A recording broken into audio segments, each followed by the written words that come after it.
আপনি জানেন তথ্যই শক্তি। রাজনীতি, অর্থনীতি, সংস্কৃতি বিশ্বজুড়ে প্রতিনিয়ত ঘটে চলেছে নানা ঘটনা। তাই বিশ্বজুড়ে প্রতি মুহূর্তের বর্ণনায় চলমান গুরুত্বপূর্ণ ঘটনার বিশ্লেষণ আর সবশেষ তথ্য নিয়ে বিশ্ব দৃষ্টি খুলে দিতে আপনার সাথে ডিবিসি ওয়ার্ল্ডের পর্দায় আছি কাঞ্চন করি। চলুন শুরুতেই জেনে নেই প্রধান শিরোনামগুলো।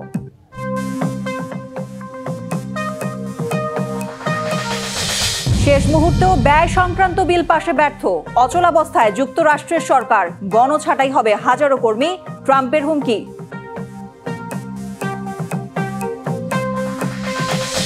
ফিলিপিন্সের শক্তিশালী ভূমিকম্পে এখন পর্যন্ত ৬৯ জনের মৃত্যু, ধসে পড়ে শত বছরের পুরনো গির্জা সহ বহু বাড়িঘর।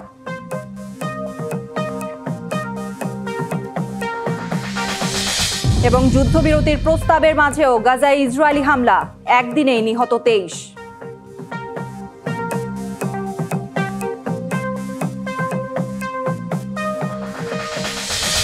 দেখছিলেন শিরোনাম, এবার জানাবো খবরের বিস্তারিত। শাটডাউনের কবলে যুক্তরাষ্ট্রের কেন্দ্রীয় সরকার, সিনেটে শেষ মুহূর্তের ভোটে বিফল অর্থায়ন বিল। এর ফলে বন্ধ হতে পারে সরকারি অনেক কার্যক্রম। এদিকে বাজেট নিয়ে যুদ্ধের আগুনে ঘি ঢেলেছেন প্রেসিডেন্ট ট্রাম্প, বলেছেন সরকারি কার্যক্রম বন্ধ হলে গণছাঁটাই হবে।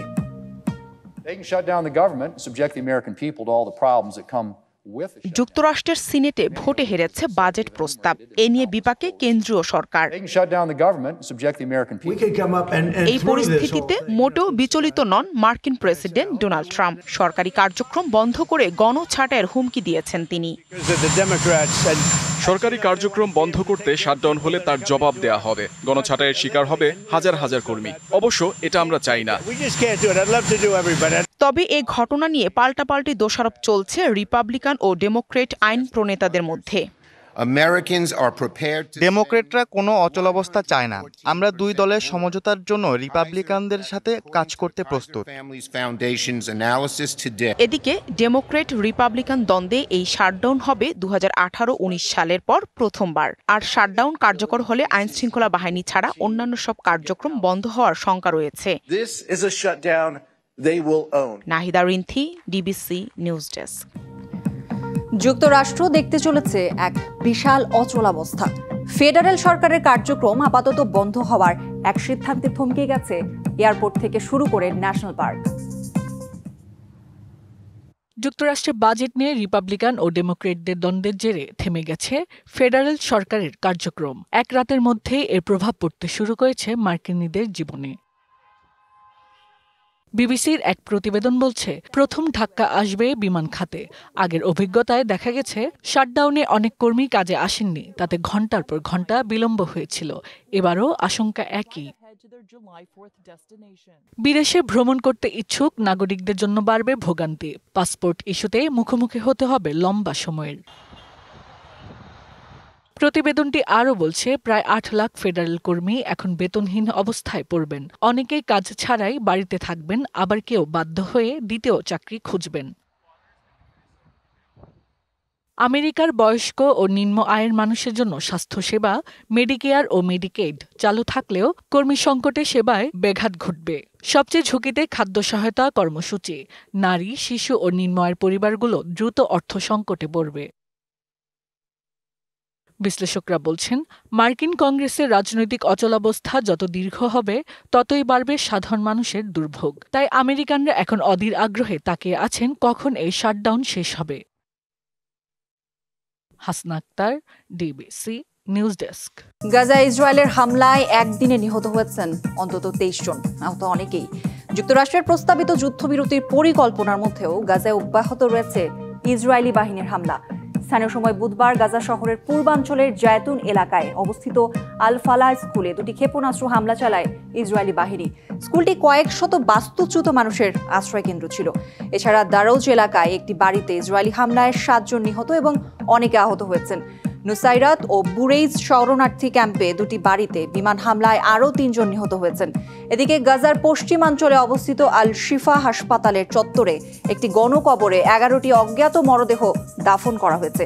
গাজার সবচেয়ে বড় এই হাসপাতালটি গত কয়েকদিন ধরে ইসরায়েলি গোলাবর্ষণের লক্ষ্যবস্তু হয়ে আছে।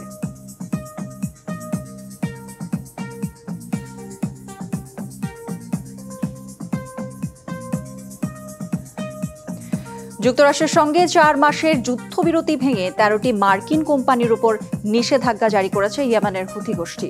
পাশাপাশি 9 জন ব্যক্তি ও 2টি জাহাজকেও নিষেধাজ্ঞার আওতায় আনা হয়েছে। স্থানীয় সময় মঙ্গলবার ইয়েমেনের রাজধানী সানায় হুথি নিয়ন্ত্রিত হিউম্যানিটেরিয়ান অপারেশনস কোঅর্ডিনেশন সেন্টার এক বিবৃতিতে এই তথ্য নিশ্চিত করে। একই সাথে মার্কিন তেল জায়ান্ট এক্সন মোবিল ওশেভরন এর আওতাভুক্ত। তবে এই সিদ্ধান্তকে যুক্তরাষ্ট্রের সাম্প্রতিক নিষেধাজ্ঞার প্রতিশোধ হিসেবে দেখছে হুথিরা। যদিও এর আগে ট্রাম্প প্রশাসনের মধ্যস্থতায় হওয়া যুদ্ধবিরতির শর্ত অনুযায়ী হুথিরা মার্কিন স্বার্থ সংশ্লিষ্ট জাহাজে হামলা না করার প্রতিশ্রুতি দিয়েছিল। এদিকে বিশ্লেষকরা বলছেন এই নিষেধাজ্ঞা ইঙ্গিত দিতে পারে যে হুথিরা হয়তো আবার মার্কিন জাহাজ বা তেলবাহী ট্যাঙ্কারকে টার্গেট করতে পারে। এতে যুদ্ধবিরতি চুক্তি ভঙ্গ হওয়ার আশঙ্কা তৈরি হয়েছে।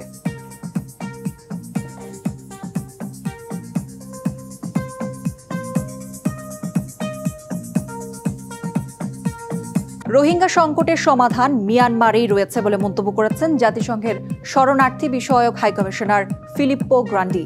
মঙ্গলবার নিউ ইয়র্কে জাতিসংঘের সদর দপ্তরের জেনারেল অ্যাসেম্বলি হলে উচ্চ পর্যায়ের সম্মেলনে তিনি কথা বলেন। রোহিঙ্গা শরণার্থীদের স্বেচ্ছায় নিরাপদে ও টেকসই প্রত্যাবাসনের বিষয়কে সবাইকে একসাথে কাজ করতে হবে বলেও উল্লেখ করেন গ্রান্ডি। ইউএনএইচসিআর হাইকমিশনার বলেন, বাংলাদেশ রোহিঙ্গাদের আশ্রয় দিয়ে বিশ্বের অন্যান্য দেশের কাছে দৃষ্টান্ত স্থাপন করেছে। এত বড় শরণার্থী জনগোষ্ঠীকে আশ্রয় দেয়া একটি বোঝা উল্লেখ করে গ্রান্ডি বলেন, আশ্রয়দাতা দেশগুলো একা সেই দায়িত্ব কাঁধে নিতে পারে না। সম্মেলনে বিশ্ব নেতারাও রোহিঙ্গাদের টেকসই প্রত্যাবাসনে গুরুত্ব আরোপ করেন।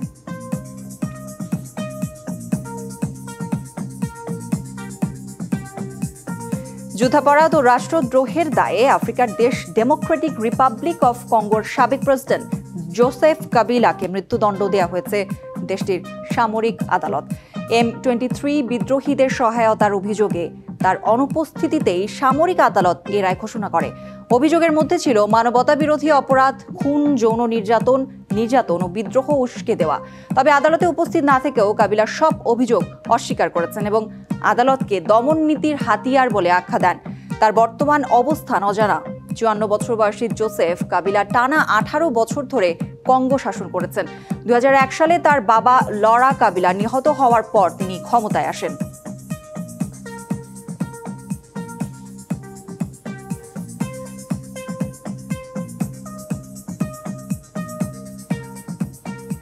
বার্সেলোনা লা মার্সি উৎসবের মহাসমারোহ এবারও মুগ্ধ করল হাজারো দর্শককে।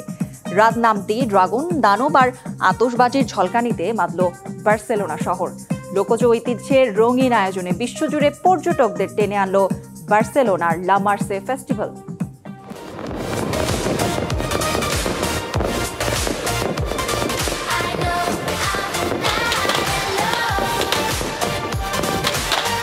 বার্সেলোনার আকাশ রঙিন আগুনে ভরে উঠল। লা মার্সেল কোরেফোক্স যেন পরিণত হলো আলো আর আগুনের মহা উৎসবে। একই সাথে ড্রাগনের আগুন, দানবের নাচ আর আতশবাজির ঝলক। লা মার্সে উৎসবে মুগ্ধ হলো পুরো বার্সেলোনা।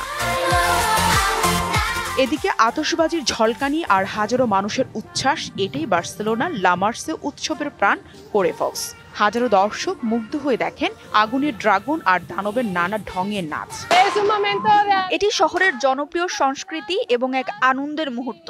সেই সাথে কাতালোনিয়ার সংস্কৃতি উপভোগ করা এবং আনন্দ করার একটি অনন্য মুহূর্ত। আমি বলতে চাইছি, এটা আসলেই মজার পাগলামি। আমি বিশ্বাস করতে পারছি না আসলে এটা কি ঘটছে। মানুষ আগুন হাতে নিয়ে রাস্তায় ছুটে আসছে। অন্যদিকে হাজারো দর্শনার্থীরা আলোয় আলোকিত করে তোলে শহরের রাস্তা। আতশবাজি নিভে যাওয়ার পরও চলতে থাকে তাদের প্রাণবন্ত নৃত্য। 1979 সালে সূচনা হওয়া এল কোরেফোক্স এখন লা মার্সে উৎসবের প্রধান আকর্ষণ, যা কাতালোনিয়ার লোকজ ঐতিহ্যকে তুলে ধরে এবং বিশ্বজুড়ে পর্যটকদের টেনে আনে বার্সেলোনায়।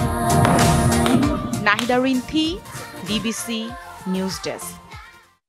প্যারিস মানেই ফ্যাশনের মঞ্চ, আর সেই মঞ্চে লুভ মিউজিয়ামের অভিজাত পরিবেশে উন্মোচিত হলো লুই ভুইতোয়ের স্প্রিং সামার 2026 কালেকশন। ঘরোয়া আরামের ছোঁয়া আর রাজকীয় নকশার অপূর্ব মিশেল এই কালেকশনে এনে দিয়েছে নতুন মাত্রা। চলতি প্যারিস ফ্যাশন উইক চলবে 7 অক্টোবর পর্যন্ত। এর মধ্যে জমকালো শোতে হাজির হবে চ্যানেল, বাসেল সিয়াগা ও লোয়ে তাদের নতুন সিজনাল কালেকশন নিয়ে। প্যারিস ফ্যাশন উইকের জমকালো আয়োজনে মঙ্গলবার লুভর মিউজিয়ামের দক্ষিণ প্রান্তে লুই ভুটনের নতুন কালেকশন তুলে ধরেন নারী পোশাক বিভাগের প্রধান ডিজাইনার নিকোলাস গেস্কিয়ার। এটা যেন আপনার নিজের অ্যাপার্টমেন্টে এক সফর। আমি চেয়েছিলাম সেই প্রশান্তি আর স্বস্তির পরিবেশ শেয়ার করতে, যা আমরা বাড়িতে থাকলে অনুভব করি। লুই ভুটনের স্প্রিং সামার 2026 শোতে র্যাম্পে মডেলরা হেঁটেছেন একেবারে ঘরোয়া আরাম আর পরিশীলিত স্টাইলের মিশেলে। ছিল ফ্ল্যাট স্লিপার জাতীয় জুতা, নরম নিটস সিল্কি পায়জামা, স্টাইলিশ ট্রাউজার আর ঢিলে ঢালা বারমুডা।